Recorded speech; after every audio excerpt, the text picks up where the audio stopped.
성남시기자협의회가 5월 2일 오전 10시 30분 경기도의회 방성환 농정해양 위원장을 만나 간담회를 진행하였습니다.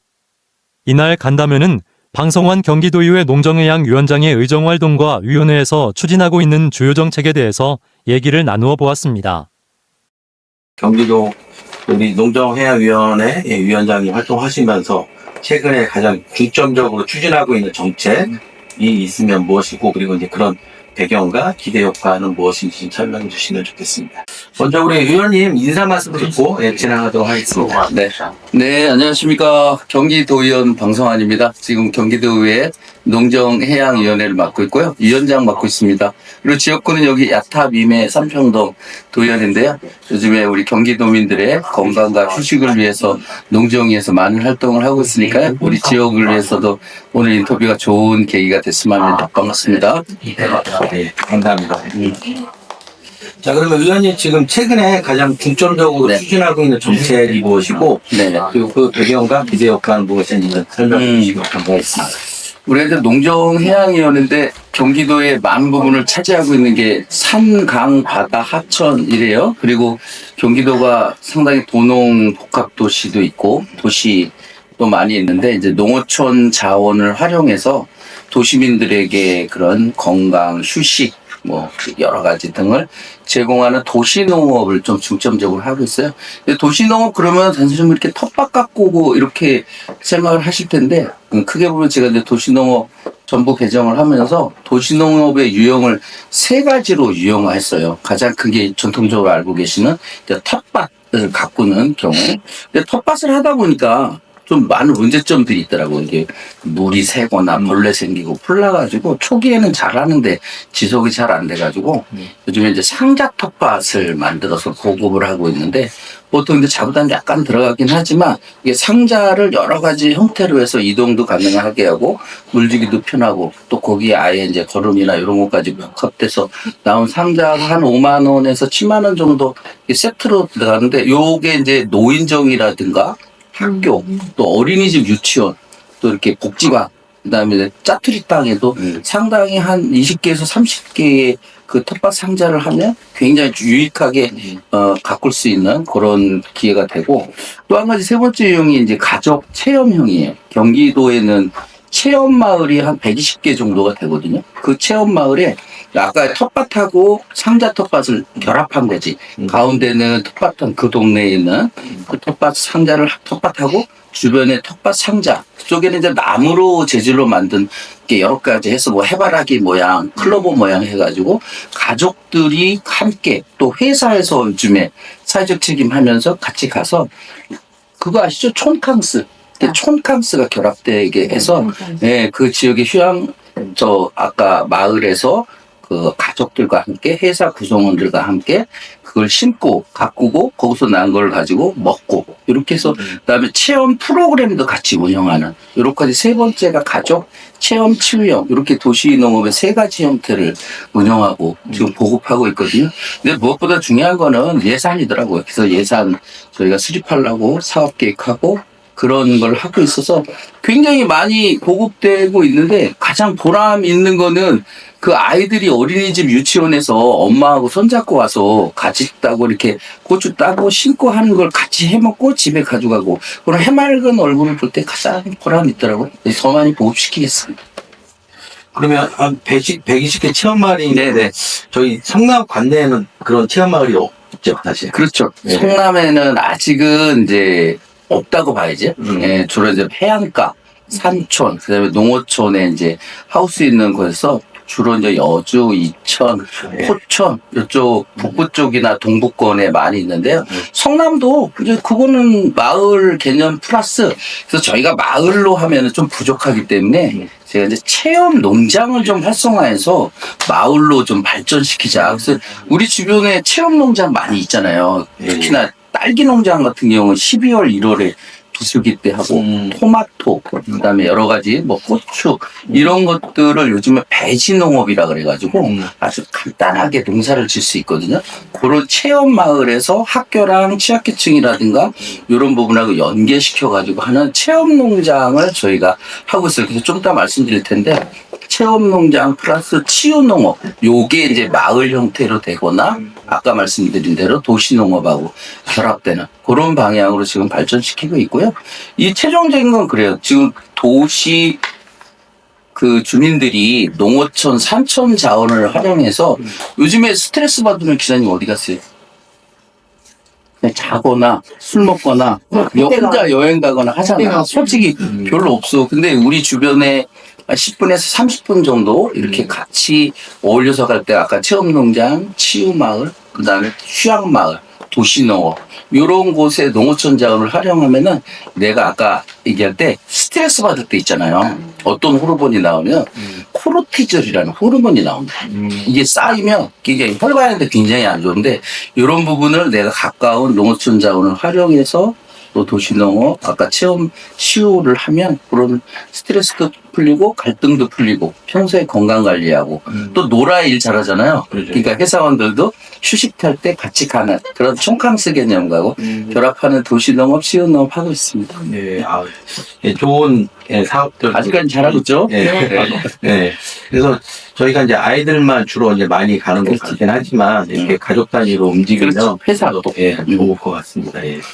자, 우리 그럼 두 번째 질문 어디 해주시겠어요? 네. 임기 동안 가장 큰 성과와 아쉬웠던 점을 꼽는다면 무엇인지 설명 좀 해주세요. 도시는 네, 두 번째. 그 뭐 큰 성과는 그런 거예요. 이제 우리가 전통 농업이 있는데 그 전통 농업 그러면 이제 쌀농사 짓고 고기 잡고 이런 거였는데 그걸 좀 확대해가지고 전통 농업도 그 쌀도 지금 많이 남는다고 하잖아요. 그러니까 그런 거를 고급화, 기능화하기 위해서 가루쌀 난지 등 이렇게 해서 그런 고급화 시킬 거고 무엇보다도 지금 이제 먹거리나 이런 부분에서 4차 산업혁명이나 AI하고 결합시켜야 되거든요. 그래서 아까 도시농업도 한 파트 중요하지만 이게 푸드테크하고 그린바이어라든가 식물공장, 스마트 농업 이렇게 해서 우리가 그 AI나 디지털화하는 분야에서 우리가 이제 조례 만들고 사업 만들고 현장에 그게 직접 투영되는 그래서 1단계 지금 스마트 농업을 많이 들어보셨을 거예요. 그래서 스마트 농업도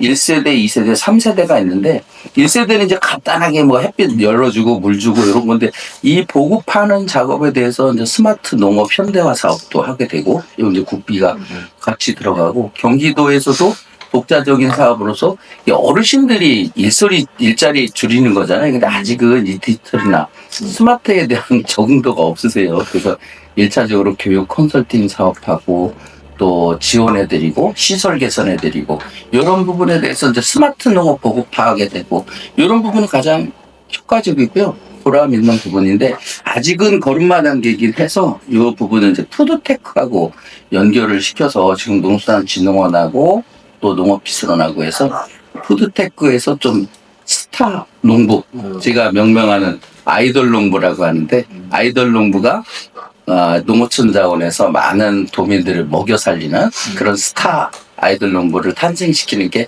이게 가장 큰 거고요. 뭐 아쉬웠던 부분은 아직은 그 농어촌에 대한 부분이 이렇게 이제 지원에 대한 부분으로 이렇게 많이 한정이고 예산 부족하고 또 기후위기라든가 또 너무 어려운 부분에 있어요. 근데 예산이 상당히 적어요. 농어촌에 투입되는 부분. 그래서 지금 3.2%밖에 안 되거든요. 그래서 우리가 지속적으로 5%까지 확대시키기 위해서 노력을 하고 있는데 그런 부분이 좀 미흡했던 부분, 지속적으로 노력해야 될 부분, 그런 예산에 대한 부족 부분, 그게 좀 아쉽네요. 네. 의원님께서 그 도민들의 의견을 수렴하고 정책에 반영하기 위해서 어떤 노력을 하고 있는지 또는 그 구체적인 소통 방식이나 뭐 채널이 있다면 좀 알려주세요. 제가 이제 조례를 전반기, 하반기 농정이 있으면서 12개째 이렇게 조례를 만들었는데요. 항상 조례 만들고 할 때 첫 번째 하는 게 현장 간담회고 예를 들어 푸드테크 조례를 만들 때 항상 그 단체들하고 간담회하고 현장 방문하고 제가 또 거기에서 나온 의견을 조례에 반영하고 다시 그걸 피드백해드리고 그다음에 다른 단체에서 또 연계해가지고 협의체를 만들어서 하는 부분이에요. 그리고 그런 부분을 SNS 활동을 통해서 지속적으로 축적하고 보내드리고 하고 있거든요. 그래서 뭐 말이 현장에 답이 있다고 늘 얘기하잖아요. 근데 실제로 조례랑 예산 사업을 중심으로 해서 관련 단체하고 현장 방문하고 또 이제 경기도에 정책 토론회가 있는데 늘 정책 토론회 하게 되고 또 지역의 단체들하고 연계하고 또 무엇보다도 소중한 거는 담당자들 있잖아요. 경기도 농정국이나 복지국 담당자들하고 간담회를 단체하고 하는 게 가장 소중하더라고. 이게 단체들이 농정국하고 직접적인 교류하기가 굉장히 기회가 많지 않아요. 근데 의원이 조례를 만들면서라든가 아니면 예산 반영하기 위해서 단체하고 또 집행부하고 그런 중간 역할을 해주면 굉장히 좋은 효과가 있고 또 어떤 관철력도 높아지고 이런 큰 점이 있는 것 같습니다. 네. 그 의원님 좋은 말씀 많이 들었는데요. 예, 앞으로의 어떤 정치적인 포부나 계획이 있으면 말씀해 주시고요. 예. 또 장기적으로 어떤 비전이나 목표가 있다면 어떤 게 있을까요? 정치적 포부? 네. 예명 기자님이 시키는 대로 할게요. 그건 농담이고 일단 제가 도의원 재선 됐고요. 또 제가 이제 2014년에 정치 도의원 초선이 됐는데 한번 낙선했어요. 그러니까 사람이 낙선을 하면 철든다고 그런 느낌이 있더라고. 그 다음에 이게 간절함도 더 강해지고. 그래서 지금 이제 내년 6월이 임기 만료인데 지금 현재에 충실하고 그다음에 앞으로 의정 생활에 대한 부분은 그런 부분을 연속할 건지에 대한 부분에서 농정이도 되돌아보고 새로운 구상을 하고 이렇게 하는 건데요. 또 주민들의 선택을 받아야 되니까 주민들하고 같이 또 논의해가면서 할 거고 방향은 그런 것 같아요. 아까 말씀드린 대로 누군가가 정치는 또 해야 되고 또 경험도 필요하고 지식이 필요한데 그런 경험이 필요한 곳이 있다라면 저도 재선이고 또 거기에서 나왔던 지식 경험을 도민과 아니면 지역 주민에게 돌려드리려고 노력하고 또 함께하는 그런 노력들이 이제서 조금은 정치적인 눈을 뜨게 된 것 같더라고요. 그래서 그런 소중한 경험들을 도민들에게 함께 더 하고 싶고요. 장기적인 비전은 제가 농정위원회 말씀드리면 왜 성남 분담판계에서 농정일을 하니 그것도 4년 동안 왜 농정일을 하냐고 하는데 제가 농정위 하면서 좀 철이 들었다고 하나? 이런 부분인 것 같아요. 우리가 농업이 단순히 뭐 먹고 살고 쌀농사 하는 걸 넘어서 이제는 그 도시민들에게 건강과 휴식을 제공하는 아주 좋은 기회초고 경기도가 농정을 하다 보니까 그 경기도에 바다가 5군데가 있어요. 우선 바다가 있고 굉장히 산도 많이 있고 강 내수면도 많이 있고 해서 그 요즘에 지자체에서 많은 도민들에게 제공해주는 뭐 데크, 전망대 많은 휴게 시설이 있고 또 농정에서 아까 체험마을 등이 있잖아요.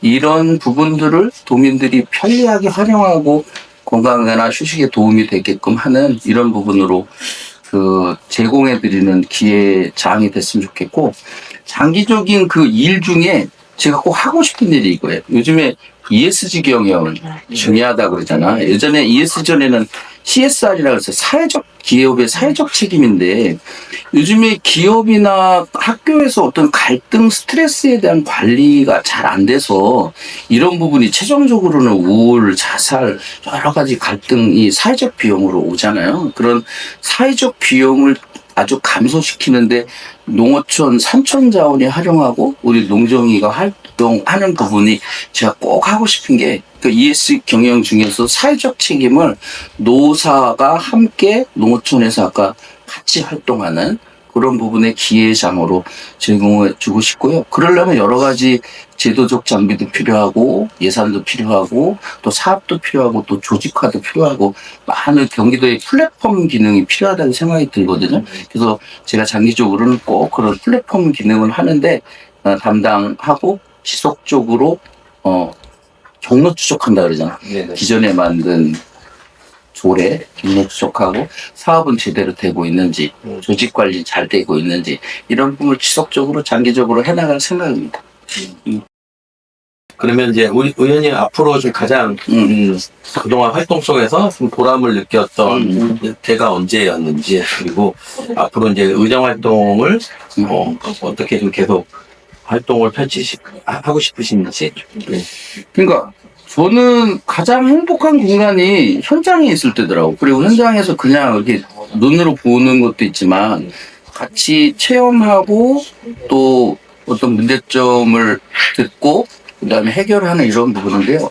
좀 예를 하나 들어볼게요. 제가 가장 행복했던 순간이 용인에 이제 그 체험 농장을 갔는데 거기 며느리가 그 네네. 감귤 농장을 하우스로 2개를 통해서 하고 있었고 아버님은 옆에서 관엽식물 화해를 하고 있다. 그러니까 총 4개 하우스에서 남편하고 저기 며느리하고 있고 근데 이제 그 며느리가 저희가 현장 방문을 갔어요. 그 아까 치유농업 때문에 갔더니 왜 우리에게는 그 치유농업을 하는 부분이 이렇게 규제가 이렇게 너무 많냐. 응? 사실에 좋고, 물적인 것도 그렇고, 인적인 것도 굉장히 그런 얘기가, 제가 이제 그런 노력을 해서 치유농업에 관한 조례를 만들면서 규제나 또 농진청에서 갖고 있는 그런 규제 등을 해소하기 위해서 노력했고, 그 다음에 그 기준을 지금 이제 설정해서 치유 체험농업에 이제 기준이 됐는데,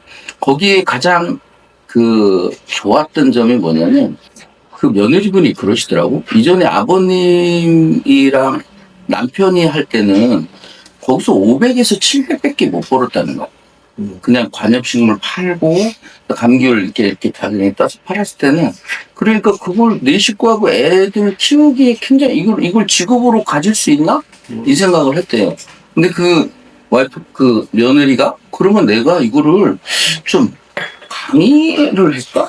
그래가지고 감귤 농원에다가 하우스 2개에다가 체험 프로그램을 한 거야. 자기가 만들어서 아이들 학교 용인인데 학교 찾아가고 교육청 찾아가고 아이들 좀 지속적으로 보내달라 해가지고 체험 프로그램을 운영했더니 아니 2가지 효과가 있더라는 거예요. 체험하니까 2만 원씩을 한 명당 받았고 수학을 하는데 일손이 필요 없는 거야. 따가니까. 그 일손도 줄여줬고. 그 다음에 이제 그래서 한 300을 더 벌게 되더래. 그 남편이 너 뭐하니? 그래가지고 남편한테 너 여기서 저기 감귤 있잖아. 가가지고 2차 가공식품 경기도에서 지원받아가지고 가공식품에 그래갖고 아버님한테 거기다 요만한 정자 같은 걸 하나 관엽식물에 정자 지어놓으면 좋잖아. 그래갖고 그 원두막 같이 하나 했고 거기다가 빵 와이프 저기 며느리는 빵하고 남편은 2차 가공식품에 청 같은 거 만들고 차 만들고 그다음에 음료수 팔고 그래서 보통 아이들을 데리고 올 때 보니까 어머니 아버지도 같이 오더래. 근데 주말에는 프로그램 그렇게 하니까 아까 봐봐 2만 원 입장료 받죠. 그다음에 거기서 빵이나 2차 가공식품 팔게 되잖아. 그리고 아버님의 화분을 전시해놨더니 그것도 사가더라는 거야. 그리고 자기가 목표가 이걸 넘어서 그러면 왜 애들만 와야 될까? 취약계층이나 어르신들도 와야 되겠다. 그래서 자기가 이제 치유농업에 대한 관심을 가져서 그럼 나 치유농업사하고 그 프로그램이랑 이런 부분에 대한 의학기구도 우리 지원해 주세요 해서 지금 그 과정을 밟고 있어요. 그분이 나중에 물어보니까 1,000만 원 정도의 수익, 1,000에서 1,200만 원 정도의 수익을 올리더라는 거야. 아까 그 아버님 세대랑 그 아들 세대에서 했던 건 500에서 700이면 안 되는 게 아까 그쵸? 체험 프로그램으로 그다음에 2차 선물해서 배의 수익을 올려서 그분이 이런 얘기를 하더라고. 이게 이제 가장 제가 오늘 하고 싶은 건데 회장님 네. 지금 농업으로 전통 농업으로 1차 노동 집약적 산업이라고 그러잖아요. 그럼 거기에 직업으로 이걸 계속 가져갈 수 있을까? 아니, 그런 질문을 사실 여러분들한테 여쭤봤었는데 다 하지 말라고 그랬어요. 왜 그럴까요? 1차 산업이잖아.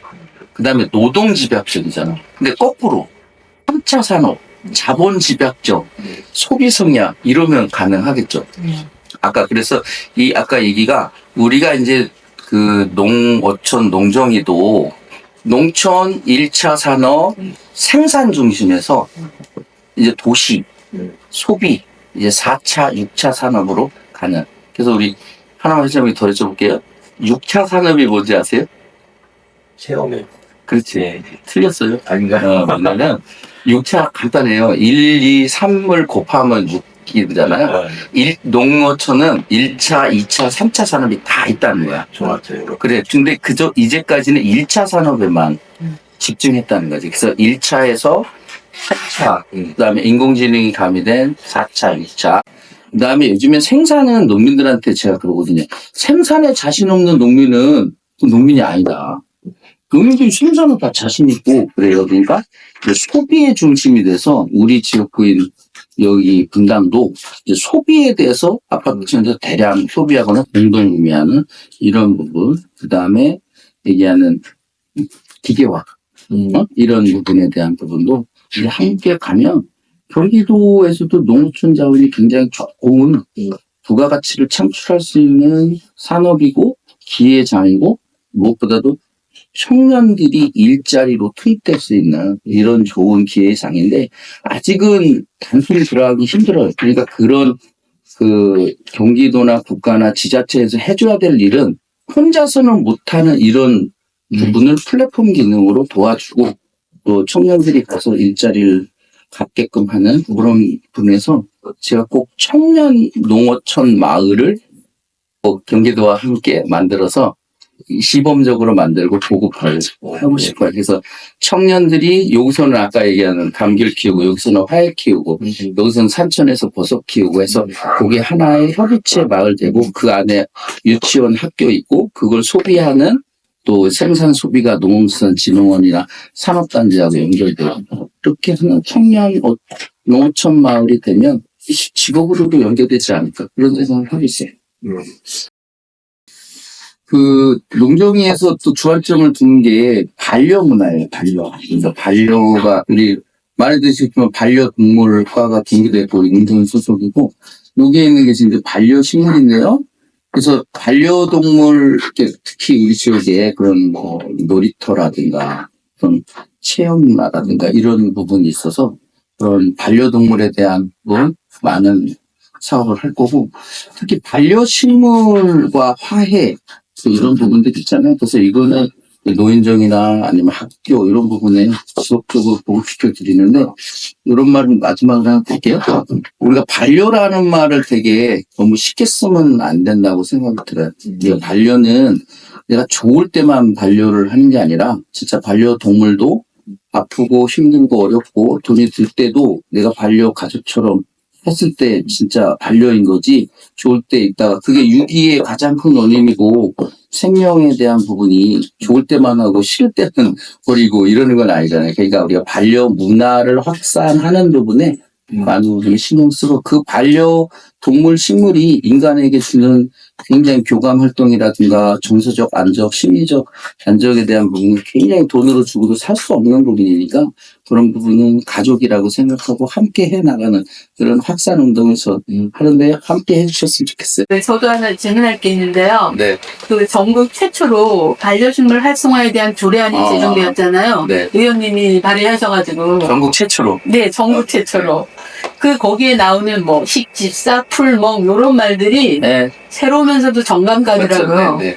그 지금 현재 그 복지시설 단체 같은데 무료 지원을 하고 있는 건지. 지금 올해 이제 우리 경기도에 15,000개 노인정이 있어요. 그래서 이제 노인정에 이렇게 하나씩 보급하는 예산이 이제 통과돼 있고 또 취약계층 중심으로 들어가고 있고 복지반 예, 아직 가정까지는 아니고 개인 가정은 아니고. 네. 그건 이제 본인들이 문화 확산을 통해서 이제 본인들이 아직 하는 부분에 매뉴얼하고 이렇게 만들어 갖고 하는 부분이고 보급 운동은 지금 이제 두 가지 약간 노인정하고 네. 취약계층, 그다음 복지반 이렇게 보급 운동을 하고 있어요. 그리고 어떻게 보면 반려동물도 그렇지만 반려식물도 그 앞에 말씀하신 그 사회적 스트레스 해소 방안의 하나의 대안이 될 수 있는 거잖아요. 네. 연관이 되면서.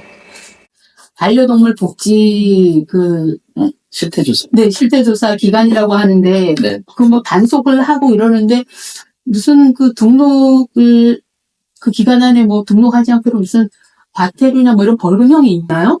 아직은 이제 그게 자율적인 권고 내지는 이런 건데 그걸 보급하자곤 하는데 실행하자곤 하는데 근데 그게 복지 실태 수준에서 가서 이제 그 조사를 하고 많은 도민들이 원하면 거기까지 가겠죠. 근데 아직은 규제 영역이라 좀 아직 뭐 대중화되지 못한 네. 지금 이렇게 추진을 하고 있는 상황인가요? 그렇지. 지금 이제 등록률이 한 70% 정도밖에 안 되니까 유기의 가장 큰 원인이고 유기됐을 때 어떤 사후 조치가 안 되잖아요. 무책임하게니까 책임질 수 않는다는 거죠. 그다음 또 고양이는 등록제도 없어요. 아직- 고양이도 엄청 있는데. 있는데 그래서 이제 그런 부분은 조금 의무화하자. 이제 이런 부분인데 아직은 복지 실태 조사 저도 거기 최종 영역까지 다 참여를 했었거든요. 근데 이제 두 가지로 나눠서 유기된 동물의 입양이나 이런 포인트하고 네. 저처럼 정상적으로 이렇게 키우고 있는 우리 반려가족인들의 복지 수준도 함께 해야 된다 그래서 그건 굉장히 아주 정치하게 실태조사가 됐거든요. 근데 네. 그거에 기태해서 이제 이번에 실행하고 있는 그런 단계.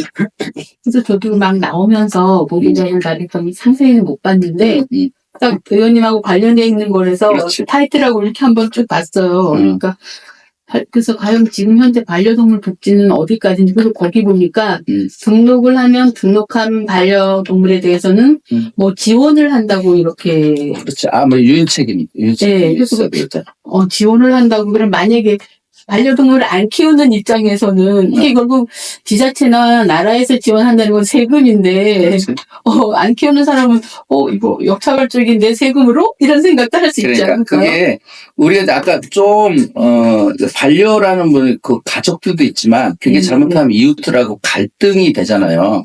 그러면 내가 어떤 문화에서 교육시키고 또 그런 갈등 있는 거 짓거나 아니면 여러 개 유기됐을 때 그런 부분도 그 일반인들도 피해를 볼 수 있는 거거든. 그러니까 그런 부분은 사전 비용을 여기에서 그런 지원을 해줘서 아까 말씀드린 등록이 되면 종합적인 관리가 되잖아요. 그럼 어떤 유기되고 문제 일으키고 이랬을 때 사전 예방이나 사후 조치를 할 수 있으니까 그런 부분에는 예산이 좀 들어가서 네. 그것도 저번에 이제 그런 내용 본 것 같아요. 이게 내가 우리 아이를 잃어버렸는데 어디 가서 죽었는지 살았는지도 모르고 막 이러는데 예를 들어 그게 이제 이렇게 추적이 되면 만약에 죽었다 그러면 이것들이 나한테 알려줘서 그런 것들이 내가 계속 아픔을 지니고 사는 게 아니라 그냥 보낼 건 보내줘야지. 그래서 제가 추진하고 있는 게 뭐냐면 지금은 등록제잖아요. 네. 문제도 그렇지만 아예 출생신고제처럼 하면 어떠냐 이런 거야. 그러니까 아예 이제 이게 아이들을 낳는 부분이 아직은 굉장히 무분별하게 낳는 게 있어요.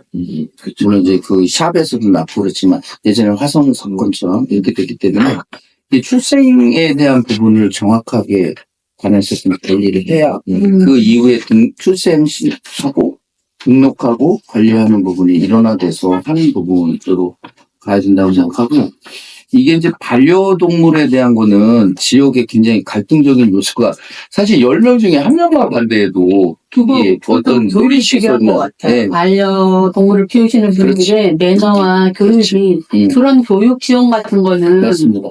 꼭 필요한 것 같아요. 그래서 지금 이제 두 단계로 반려동물 문화 확산 중에서 이전에 키우는 사람하고 그 반려견 중심이었는데 이제 이웃 간의 단체 간의 갈등 요소에 대한 부분을 줄이는 부분이거든요. 그렇기 때문에 그러려면 아까 교육이나 여러 가지 컨설팅을 해줘서 또 문제가 되는 걸 방치되면 안 되거든요. 예를 들어 지죠 밑에 개가 그럼 어떻게 해? 그런 부분에 대한 부분은 이제는 나서줘야 된다는 거. 또 아프고 방치됐을 때도 뭐 비용이 없으면 어떻게 해요? 취약계층 중심으로 좀 지원을 해드리고. 그래서 이번에 이제 조례가 저희가 통과된 게 그 사회적 취약계층에 대한 부분, 사회적 약자에 대한 부분은 반려동물에 대한 부분은 약간의 예산 지원을 할 수 있는 그 근거를 마련해서 통과는 됐어요. 그런 점에서는 우리 시가 지금 잘 하고 있죠. 그렇죠. 네. 성남시가 저번에 이제 복지 실태조사 간접적으로 이렇게 할 때도 굉장히 우수하죠. 뭐 병원도 있고 하지만 또 무엇보다 여기 이제 아파트 있고 탄천 있으면서 그 반려동물 키우기에 굉장히 좋은 환경이고 무엇보다도 그 경제력도 되게 중요하더라고 이게. 그죠? 이 반려견 키울 때 경제력 되게 많이 들어가잖아요. 그런 부분이 있고 또 놀이터 부분, 산책 부분, 또 이제 우리가 먹고 이전에 가네들도 돈 많이 들잖아요. 옷도 그렇고 병원비 같은 거. 옷을 기본으로 그러니까. 그래서 이제 매년 이렇게 건강 이렇게 보험 적용에 대한 부분을 정치인들이 공약으로 내걸긴 하지만 그걸 첨예하게 되리고 있어요. 그건 아직. 예, 그래서 자체적으로 아직은 하는 부분인데, 그러니까 이제 반려견이나 묘는 그는 이렇게 그 대세인 것 같아요. 왜냐하면 이제 핵가족화되고 또 이렇게 내 심리적 정서적인 안정을 어디에서 내가 찾을 것이냐 했을 때 이제는 아까 무게중심이 반려식물로 가고 동호충 가고 굉장히 이런 부분으로 또 흐름이 가는 건 맞는 것 같아요. 그런데 마지막으로 의원님 우리 지금 지역의 성남 시민들 포함해서 우리 경기 도민들한테 마지막으로 본인 홍보 좀 해주십시오. 예, 아까 저는 그래도 뭐 지역구가 우리 야탑 임해 삼평동 지역이니까 요즘에 지역 현안인 재건축 또 뭐 교통이라든가 상당히 많은 현안이 있고 또 30년 된 도시이기 때문에요. 도로, 공원, 하천이라든가 또 우리 아이들의 교육 환경 문제 많은 현안이 있고 예산이 필요한 것도 있어요. 근데 무엇보다도 중요한 거는 뭐 말로만 발로 뛰는 게 아니라 현장에서 주민들 만나고 민원 듣고 그걸 해결하고 사후에 보고하고 그래서 또 다시 그런 일이 있었을 때 더러 더 전문적으로 이렇게 할 수 있는 제 목표는 프로 도의원인데 우리 프로 도의원이 돼서 우리 프로 시민인 우리 지역 주민들에게 많은 그 사업 예산으로 보답하는 게 목표이자 방법이고 제 할 일이라고 생각합니다. 더 열심히 현장을 뛰면서 일하겠습니다. 예. 오늘 우리 방성환 의원님 말씀 나눠보니까 공부하는 의원님이다 이런 게 막 많이 느껴지죠. 공부도 많이 하시고 노력하는 그리고 네. 현장에서 많은 소통하시면서 나름의 이런 지역의 발전을 위해서 많이 고민해주고 있다는 게 많이 느껴진 것 같습니다. 그래서 지금까지 우리 경기도의 농정해양위원회 강성환 위원장이 모시고 인터뷰 진행했습니다. 우리 위원님의 프로 의원으로서 성공적인 의정활동을 기대하겠습니다. 예, 인사 한번 마치겠습니다. 네, 오늘 감사합니다.